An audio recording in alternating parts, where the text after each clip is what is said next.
Oui, j'ai encore dû couper. Donc je reprends. Alors là, j'en étais arrivé aux matériaux de construction du navire. Donc aux matériaux, oui, à partir euh, des efforts. En parlant des efforts énormes donc du gréement, j'en étais venu aux matériaux. Et donc je disais que pour supporter de tels efforts, même si ces efforts sont divisés par le mât bipode, eh bien il reste tout de même titanesque. Hein, donc les efforts sur la structure, tant du mât que du navire. Et donc pour ça, eh bien, le navire sera principalement construit en acier. Donc ce qui sera déjà intégralement construit en acier, eh bien, c'est les 5 coques, hein, puisque c'est un multicoque Pont-Amarant. Donc les 5 coques, donc jusqu'ici, et la plateforme. La plateforme puisque multicoque. Ensuite, les ponts supérieurs que l'on voit ici, eh bien, donc la partie centrale du navire sera essentiellement construite en acier également. Et aussi toute la structure porteuse de la passerelle que l'on trouve ici. Voilà, donc sera réalisée en acier. Ensuite, les parties les moins travaillantes des ponts supérieurs seront en aluminium. Voilà, seront construites en aluminium afin de gagner du poids. Enfin, de gagner. euh, de, euh, de- Dans le sens de, d'économiser, d'éviter d'avoir ce trop plein de poids, cette surcharge de poids de structure, qui n'est jamais un avantage pour un navire. Enfin, c'est valable pour tout véhicule, qu'il soit d'ailleurs terrestre, marin ou aérien ou spatial encore. Bon, euh, voilà. Donc les principaux matériaux de construction seront l'acier, puis ensuite viendra l'aluminium, et enfin les plastiques thermo, euh, thermocomposites. Euh, voilà, donc notamment le gréement, le mât bipode. Voilà. Alors là, pour donner une idée de l'échelle, eh bien, donc le point, le trait orange que l'on voit, c'est une personne. Voilà, une personne donc à l'échelle de cette maquette. D'ailleurs, là, on voit euh, le petit voilier océanique, donc GA Pakicetus de la première phase du projet Godessark. Voilà, 10 mètres, hein, 10 mètres 50. On voit ce que c'est à côté d'un navire de 180 mètres. Voilà, hein, ce qui donne un peu une idée. Voilà, donc le voilier de 10 mètres avec donc la personne à côté. Voilà, euh, et, euh, et le mât. Voilà. Euh, cette personne que l'on voit sur l'aileron de passerelle, bien voilà, donne une idée donc de dimension donc du, euh, des deux grands navires de la seconde phase du projet Godessark, hein, deux grands navires d'exploration, hein, c'est-à-dire les GA euh,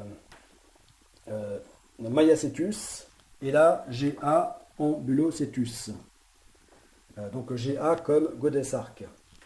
Et qui donc en mode Godesarc, eh bien pourront se recomposer en un seul navire, mais là long de 360 mètres. Donc navire intitulé Godesarc, nommé Godesarc. Voilà. Donc 360 mètres pour un poids, une masse, un déplacement dans les 33 000 tonnes.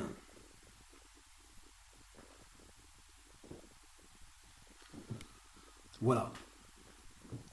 Et là, donc navire composite, composé de deux navires, eh bien, lorsqu'il en aura la nécessité, eh bien, ce navire articulé donc par son milieu, pourra se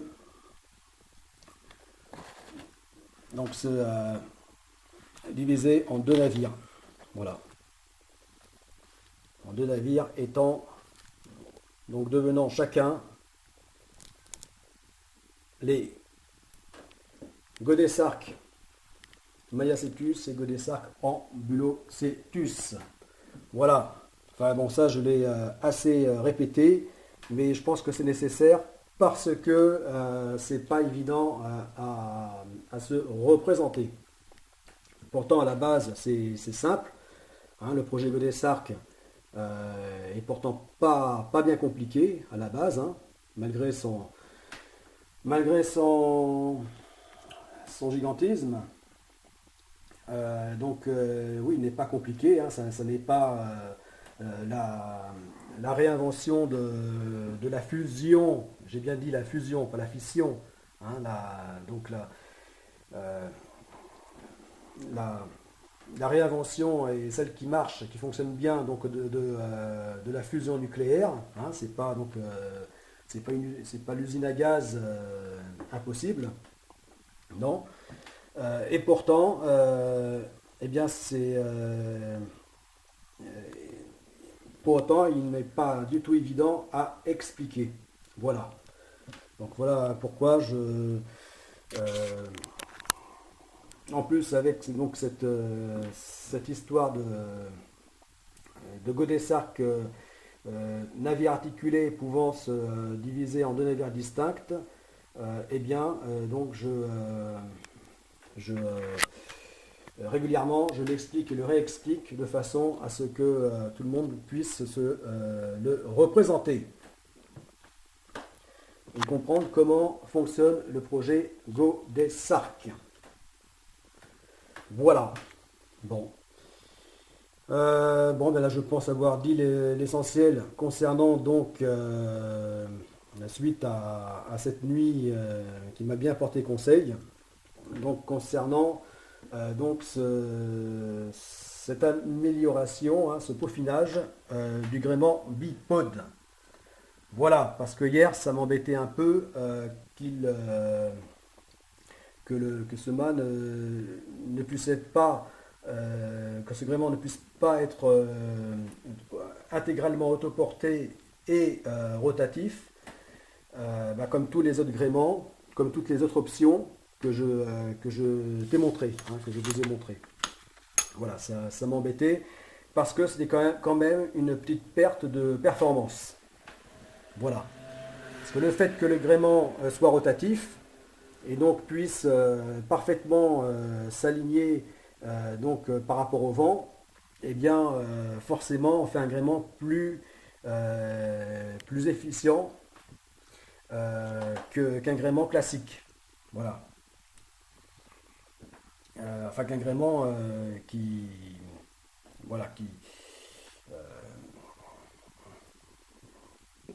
dont le mât est fixé sur le navire, ne peut pas tourner. Voilà. Voilà, donc ça c'est surtout pour un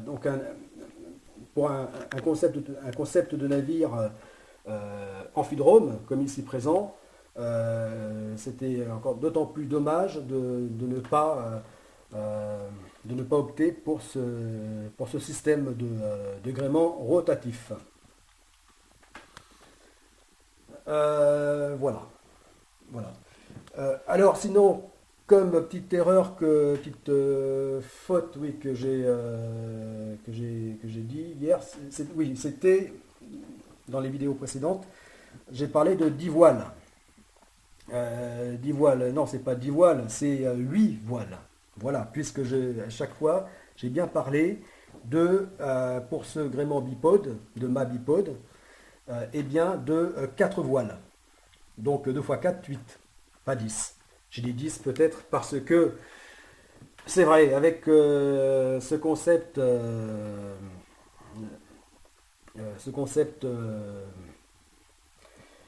pas tout simple non plus, eh bien j'ai dû penser aux 10 coques. Voilà, puisque en mode 180 mètres, eh bien c'est bien de Pont-Amarant qu'il s'agit. 5 coques, donc Pont-Amarant. Voilà. Mais en mode 360 mètres, c'est-à-dire en mode Godessarc, les deux navires donc composés en un seul, eh bien, à ce moment-là, c'est bien 10 coques. Voilà. Voilà. Donc là, non, c'est pas 10 voiles, c'est 8 voiles. Voilà.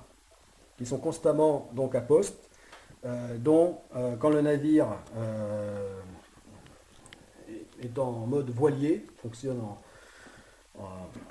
assure sa propulsion par les voiles, et bien c'est donc les 3 focs et donc ici voile d'été et là toujours sur enrouleur la grand voile. Voilà. Voilà. Mais sinon, 10 voiles, oui, c'est vrai que en tout et pour tout, on pourrait dire qu'il y aurait à bord du navire 10 voiles. Parce qu'en plus des 8 posés donc, sur le gréement bipode, autoporté, à balastron et rotatif, eh bien, il aura, mais ça c'est valable pour toutes les options dont je vous ai parlé, options de gréement, eh bien, il aura une voile de type 4, de type cerf-volant, 4 selles. Donc l'intérêt de cette voile, eh bien, c'est qu'elle peut monter très haut en altitude, donc jusqu'à plusieurs centaines de mètres, jusqu'à 500 mètres, voire plus, aller chercher du vent, puisque lorsque au sol, il n'y a pas de vent, et bien en altitude, il y en a, toujours. Et même jusqu'à trouver donc les vents perpétuels, dès lors qu'on monte à plusieurs kilomètres d'altitude. Donc notamment il y a 10 000 mètres et plus.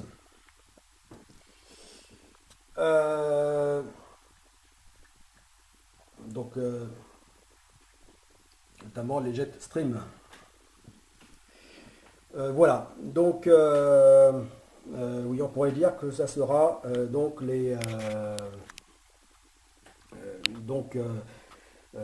qu'à ces 8 voiles viendront s'ajouter donc 2 supplémentaires, mais qui seront fixés ici, tenus par un câble, voilà, et qui donc monteront en altitude très haut, jusqu'à plus de 500 mètres, voilà. Donc à ce moment-là, tracter le navire. Voilà. Bon, je stoppe et reprends.